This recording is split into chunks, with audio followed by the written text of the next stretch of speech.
What's up guys, it's Avery here. I got a comment on one of my recent videos if I could talk about real estate investing versus other types of investments. And if you're interested in hearing me talk about a specific subject that has to do with building your wealth or real estate investing, go ahead and drop that in the comments below and I'll happily make that video for you.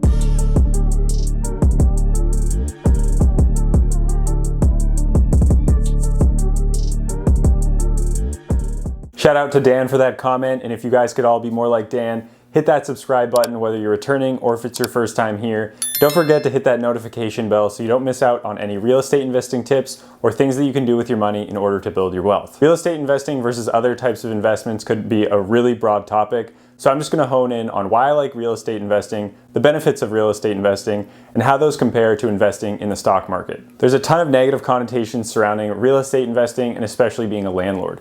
Many people think they're going to spend a lot of time cleaning toilets, fixing toilets, having a bunch of leaks, worrying about tenant calls late at night, and having to deal with tenants who are going to trash your place.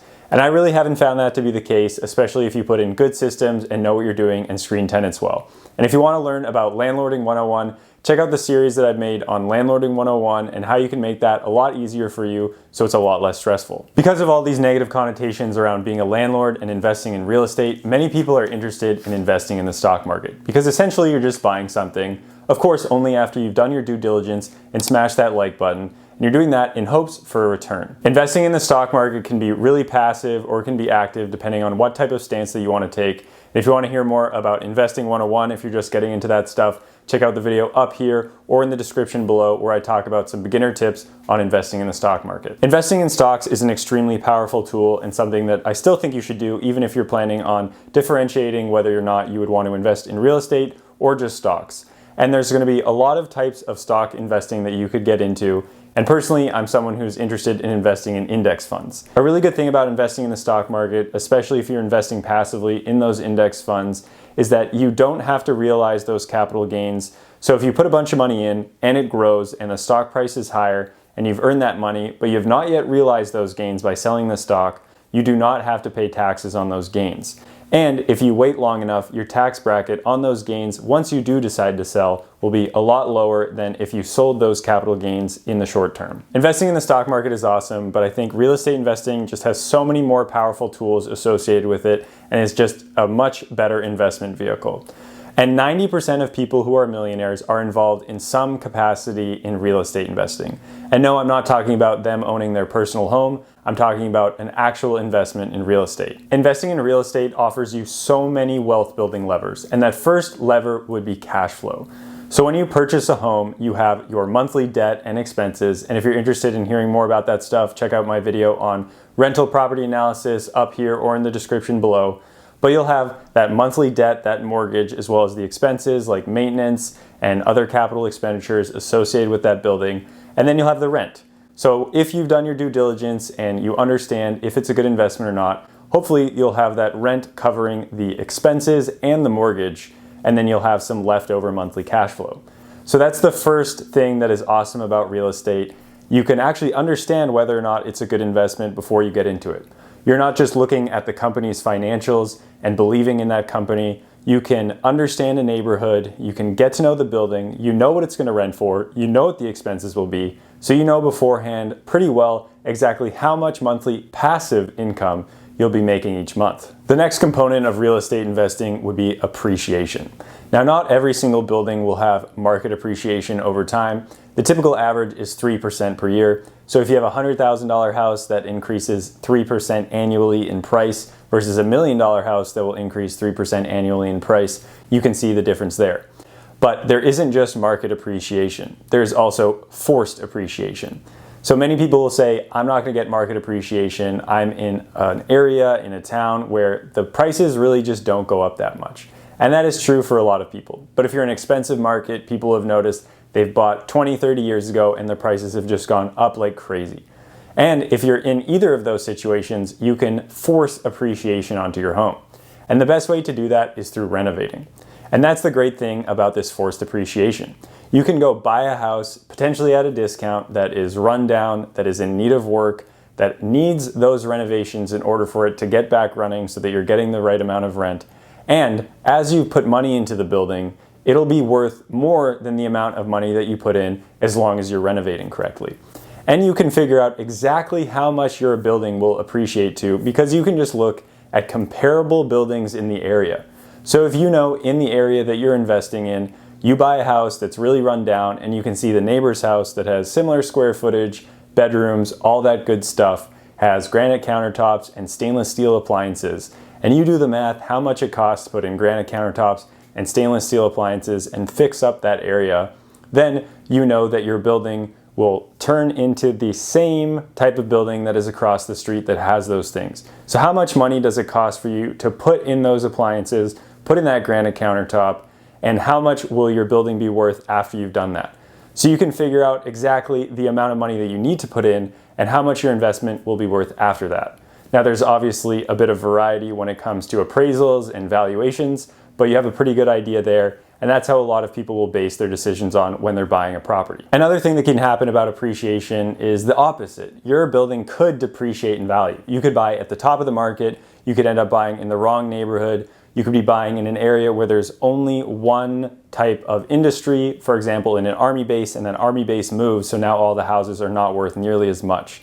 And this happens to a lot of people. But the great thing about investing in real estate, if you're interested in getting that appreciation, is you can know what's coming to the area before you invest. You can be talking to City Hall about the economic development going on to the city. You can see which companies are moving into the area. You can determine if there's population growth moving towards that town, that city, and you can figure out what the economic diversity is for the area.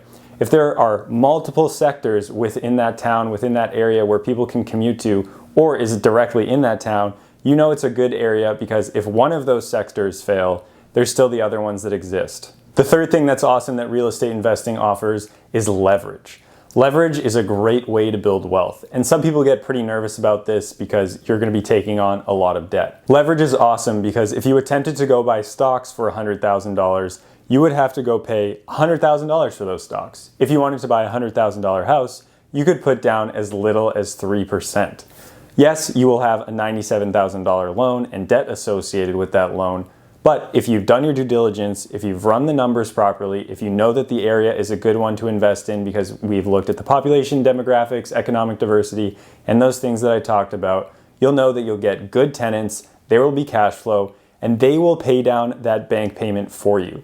It's not something that you're gonna have to worry about so much and have a monthly payment like if you went and lived in that house and you're gonna have a liability each month, because you're gonna have that cash flow covering that liability for you, paid down by your tenants. I personally bought both of my buildings only using 3.5% down.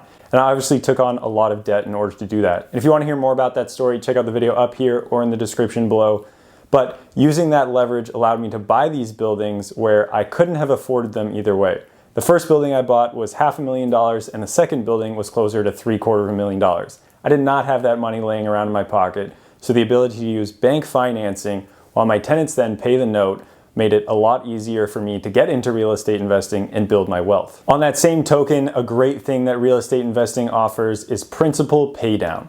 So normally when you have a loan, part of it goes to principal paydown, interest, taxes, and insurance. And there's gonna be a lot of money that's associated with your monthly mortgage payment, depending on how much building that you bought. And the people who are paying that principal down is not you. If, again, you have done your numbers correctly and it's a good investment, your tenants will be paying down that principal for you. So you are getting your monthly cash flow, you're getting your market appreciation, you fix the place up so you have forced appreciation, and every month those people who are paying you rent are gonna be paying down your note. So if you have $1,000 that goes towards principal every month, you're gonna be getting $1,000 richer on top of all of those other things that I just talked about. The next benefit, and one of the largest benefits of real estate investing, would be tax benefits. There are so many tax benefits associated with real estate investing. Whoever wrote the tax book, whoever wrote the codes for taxes, really wanted you to buy real estate in order to lower your tax burden and build wealth. Let's look at a few different ways where you can benefit from the tax code when you invest in real estate. The first would be with your mortgage. So like I said, in your mortgage every month is your principal, interest, taxes, and insurance. So that tax bracket will get paid down by the tenants, and you're allowed to then deduct the amount of taxes that you pay to the city every year. So if you have a W-2 job like myself, and you're paying $5,000 in taxes to the city every year, you can deduct those $5,000 in taxes from your tax burden at the end of the year and offset it from your W-2 income. Now, before I continue talking about tax benefits, please make sure you consult a CPA. I'm just a random guy on YouTube. Another tax benefit would be the ability to depreciate or deduct repairs and maintenance expenses. Not only is your tenant helping you pay the mortgage, they're also giving you enough money on top of that for maintenance and repairs, as well as the cash flow like we talked about, but they're helping you pay for those maintenance and repairs. And with that rental income that you're getting with them, when you put money back into your building for those maintenance and repairs, you can deduct that or depreciate it from your tax burden. And if you have a W-2 job, you can use those deductions or those depreciations to offset your W-2 job. And if you have more than one property and one property had a ton of expenses this year and operated at a loss, but the other property performed well, you can take that loss from that one property and offset the gains on the other property so that you're going to continue having a much less tax burden. The last and most powerful tax benefit in real estate investing would be something called a 1031 exchange. And this is where you go and sell your building, and instead of paying tax on the sale, you take the proceeds of the sale and put it into a like-kind building. So if you're sold your 2 or 3 family building and you wanted to scale up and buy a 20-unit building, you could take the profit from that 2 or 3 family and put it into that 20-unit building. In this scenario, they are like-kind buildings, and with 1031 exchanges, there's a lot of things going on, there's time constraints, and there's intermediaries involved, but it is a great way to make sure that you don't pay tax on the sale of your building, and you can move it into another building that could potentially offer you more cash flow or more appreciation or some of these other benefits that we've talked about. Another awesome thing that you can do with real estate is tap into the equity. So we've talked about a lot of great things. Your building is appreciating, you're getting monthly cash flow, your tenants are paying the principal down, so that equity is growing, that principal pay down is really helping you increase that gap of the amount of equity that you have. So now you're able to tap into your equity a couple of different ways. The first one would be with a home equity line of credit. So essentially you're taking out a loan, hedging against the amount of equity that you have in your building. And we're not going to get too deep into it, but it's basically like a credit card you have against your building where you can take a lot of the money of your equity and put it towards a new building or whatever you want. I wouldn't use it to pay down your credit card, which is what these companies try to sell you on. I would use it to buy more investments. And then the other thing you can do is a cash out refinance. So you would refinance your loan and you would take some cash out. So if you had that $100,000 house and after 10 years, it's now worth $250,000 and your principal is now only $50,000 that you owe the mortgage, you have $200,000 to play with and the bank might give you $100,000. Now your loan is going to change, the interest rate environment might be different, so make sure you take those things into account before you refinance so you know it still makes sense with the amount of rent you're getting. But essentially you can get $100,000 tax-free. A cash out refinance is tax-free and you can use that money for other investments or anything else that you want to. You can technically do something like this investing in stocks, and that would be if you took out a loan against your current investment portfolio so that you could do more investing, and the potential gains that you can put that money, that loan back into the stock market versus the interest rate you might be paying the bank could be worth it. But with a home equity line of credit or with a cash out refinance, there's going to be lower interest rates, especially with the cash out refinance. You just get that cash right away and your tenants are going to continue paying that principal pay down as well as the new note or as well as that home equity line of credit that you might have taken out. The last benefit, and the one that I think is the best benefit, is you have a lot of control over your investment.